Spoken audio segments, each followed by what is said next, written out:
In this tutorial, I'll show you exactly how to add a custom domain to your Vercel project, including projects created with v0.dev.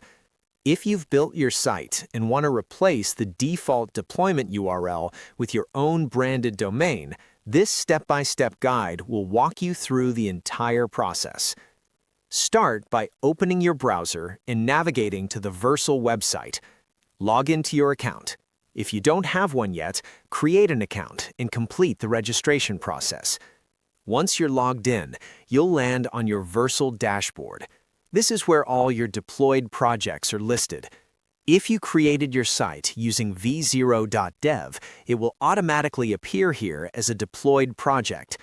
Click on the project where you want to add your custom domain. Inside the project dashboard, go to Settings, then select the Domains tab. This section allows you to manage all domain configurations for that project. Click the Add Domain button. You'll be prompted to enter the domain name you want to connect. Make sure you have already registered your domain with a domain registrar before proceeding.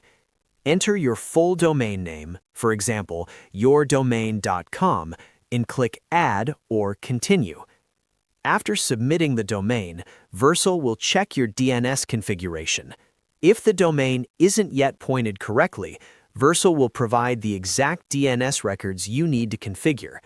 Typically, this involves one of the following: adding an A record for the root domain pointing to Vercel's IP address, or adding a domain like www pointing to cname.vercel-dns.com.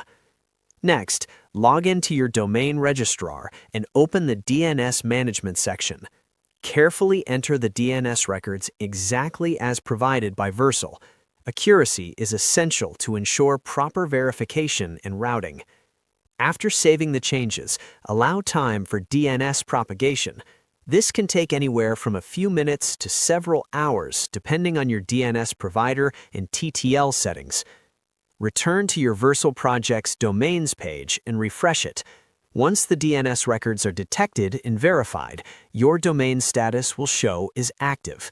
At that point, your custom domain is fully connected to your Vercel deployment, including any site generated through v0.dev. That's it.